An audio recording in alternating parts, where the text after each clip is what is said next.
तो border Gavaskar trophy में team India की हार हो चुकी है 3-1 से। ये सीरीज पैट कमिंस यानी कि ऑस्ट्रेलिया ने जीत ली है और भारत ने इस सीरीज की हार के साथ ही WTC फाइनल में पहुंचने के लिए जो उम्मीदें थी वो भी सारी खत्म कर दी है। अब सीधा ऑस्ट्रेलिया और साउथ अफ्रीका WTC के फाइनल में पहुंच चुका है। तो भारत की उम्मीदें खत्म हो चुकी हैं। अगर ये मैच भारत ड्रॉ भी करता तो भी भारत की उम्मीदें रहती कि श्रीलंका ऑस्ट्रेलिया को हराए। तो भारत की टीम के हार के जिम्मेवार कौन है, किनकी वजह से भारतीय टीम की हार हुई है, इसके ऊपर ही बात करते हैं।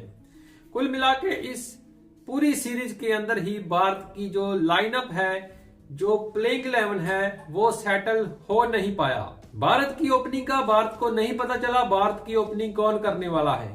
कभी KL राहुल, कभी रोहित शर्मा, कभी शुभमन गिल तीसरे नंबर पर खेलते हैं, कभी छठे पे खेलते हैं, कभी रोहित शर्मा छठे पे खेलते हैं और कभी अपनी मनमानी करते हैं और ओपनिंग करने आ जाते हैं। अगर वाशिंगटन सुंदर को आपने बैट्समैन के तौर पर ही खिलाना था, आपके पास अभिमन्यु ईश्वर जैसे बल्लेबाज आपने बेंच पे बिठाए हुए हैं, वो किस लिए हैं? अगर आपने बॉलिंग देनी ही नहीं है स्पिनर को, तो स्पिनर को खिलाया क्यों है? और आपके पास स्पेशलिस्ट तीसरा बॉलर नहीं है, तेज गेंदबाज। आपके पास जसप्रीत बुमराह को छोड़कर और कोई गेंदबाज है ही नहीं है। जसप्रीत बुमराह ने इस सीरीज में अपनी पूरी जी जान लगा दी और 32-33 विकेट तो उन्होंने निकाल दिए अकेले दम पर।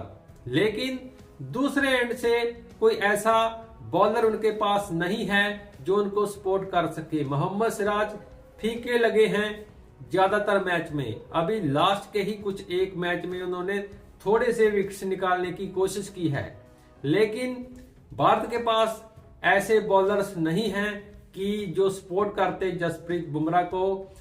मोहम्मद शामी जैसे बॉलर होने चाहिए थे भारत के पास, जो कि दूसरी तरफ से भी दबाव डालते हैं। तो ये भी एक खामियाजा भारत को भुगतना पड़ा है कि भारत के पास तेज गेंदबाजों की कमी है और भारत स्पिनर को यूज कर नहीं पाया है। भारत को चाहिए सी तेज गेंदबाजी जो बढ़िया रहती और भारत के पास टॉप के 6 बल्लेबाज ऐसे बढ़िया होते जो कि रन बना सकते।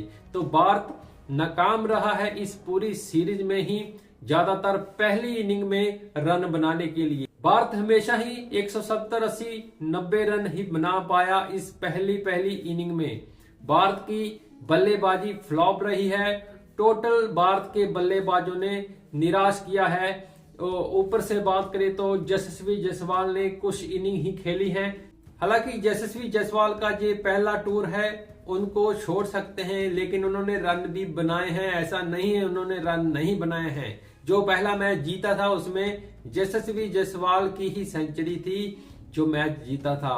लेकिन उनके अलावा रोहित शर्मा बिल्कुल फ्लॉप रहे हैं। 31 रन पूरे ही सीरीज में है उनके। पूरे जितने भी ये मैच उन्होंने 4 मैच खेले हैं। विराट कोहली बाहर जाती गेंद को हमेशा ही छेड़ते रहे हैं इस पूरी सीरीज में और आउट होते रहे हैं और इस उनकी जो कमी का विरोधी टीम ने पूरा फायदा उठाया है। तो पिछले 5 साल से विराट कोहली का बल्ला भी इतना नहीं चल रहा है। इस पूरी सीरीज में 191 रन है विराट कोहली के और जिसमें एक शतक है। यानी अगर शतक को निकाल दे तो बाकी के उनके 8 इनिंग में तकरीबन उनके 90 रन हैं। तो विराट कोहली ऐसे कैलिबर के खिलाड़ी नहीं हैं। यही हाल रहा तो विराट कोहली को भी जल्दी से जल्दी टेस्ट से भी बाय बाय करना पड़ेगा। और इनके अलावा शुभमन गिल की बात करें तो बिल्कुल फ्लॉप। शुभमन गिल का बल्ला भी नहीं चल पाया, जो कि पिछली बार BGT में उनका बल्ला काफी चला था, लेकिन इस बार शुभमन गिल बिल्कुल फ्लॉप साबित हुए हैं। और इनके अलावा KL राहुल की भी बात करें तो उनका बल्ला भी नहीं चल पाया। इक्का दुक्का इनिंग उनके बल्ले से आई है, लेकिन पूरी जो सीरीज है उनका बल्ला खामोश ही रहा है। तो फिलहाल ये भी भारत की हार का कारण है। तो कुल मिलाकर जो टॉप ऑर्डर है उसने पूरा मायूस किया है कि भारत की जो हार है इस BGT में, उसमें सबसे ज्यादा जो कारण रहा है भारत की बल्लेबाजी ही रही है। और दूसरा कप्तानी की बात करें तो रोहित शर्मा को 3 मैच मिले हैं, लेकिन कप्तानी उनसे वैसी हो नहीं पाई, वो वैसा दबाव नहीं बना पाए विरोधी टीम पर। कि उसके अलावा विराट कोहली को आधे मैच में ही कुछ कप्तानी मिली थी, उस पर तो क्या बात करें। लेकिन जो बढ़िया कप्तानी की है वो जसप्रीत बुमराह ने की है। पहले मैच में कप्तानी की, भारत को जितवाया था।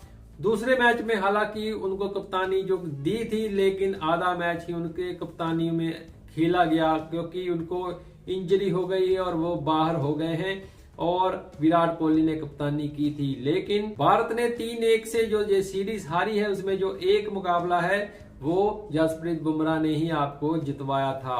तो कुल मिला के भारत की इस हार की जिम्मेवारी जो है वो भारत की जो टॉप ऑर्डर है, जो बल्लेबाजी है, भारत के बड़े दिग्गज हैं, उनकी नाकामी और उनकी जो घटिया बैटिंग है, जिनकी वजह से भारत को ये हार देखनी पड़ी है। और दूसरा भारत की सोच, जो कि भारत की सोच थी वो काफी नेगेटिव थी। हमेशा टुक टुक करके आप वहां पे रन नहीं बना सकते, आपको चढ़कर खेलना पड़ता है। लेकिन आपने इस पूरी सीरीज में चढ़कर नहीं खेला है। जैसे ऋषभ पंत को पता नहीं पीछे से ऐसा आश्वासन शायद गौतम गंभीर ने ही दिया होगा कि आपको टुक टुक करके खेलना है, जो उनका स्वभाव नहीं है। तो आखिरी मैच में शायद उनको समझ में आया और उन्होंने अपनी जो मेन बल्लेबाजी है वो की है। तो ऐसा ही हाल पूरी सीरीज में भारत की बल्लेबाजी का रहा है कि भारत के बल्लेबाजों ने टुक टुक करने की कोशिश की है, जो उनसे नहीं हो पाया, रोक नहीं पाए और रन भी नहीं बना पाए और चढ़ के नहीं खेल पाए। तो ये हार का मुख्य कारण है। और भारत की जो गेंदबाजी है उसमें भी भारत को काफी कमियां हैं। सिर्फ जसप्रीत बुमराह है आपके पास और कोई भी गेंदबाज नहीं लग रहा है आपके पास, ऐसा है। तो भारत को अब देखना पड़ेगा। अगली सीरीज जो है अब जून में है, वो भी इंग्लैंड के साथ है। अभी काफी वक्त पड़ा है, तो भारत के पास बढ़िया तेज गेंदबाज होने जरूरी हैं और बढ़िया बैटिंग बल्लेबाजी होनी बहुत जरूरी है। और भारत के जो ऊपर के बल्लेबाज हैं रोहित शर्मा, विराट कोहली, उनका फॉर्म में आना जरूरी है अगर इस आगे जो भारत की तरफ से उन्होंने खेलना है। तो फिलहाल भारत 3-1 से हार चुकी है बीजीटी और जीत चुका है ऑस्ट्रेलिया और पहुंच चुका है WTC के फाइनल में। तो इस वीडियो में दोस्तों इतना ही। होप आपको वीडियो अच्छा लगे। वीडियो अच्छा लगे तो चैनल को जरूर सब्सक्राइब कर दें, वीडियो को लाइक कर दें, नोटिफिकेशन की घंटी दबाएं ताकि आने वाले वीडियो आप तक पहुंचे। मिलेंगे अगले वीडियो में, तब तक के लिए नमस्कार, जय हिंद दोस्तों।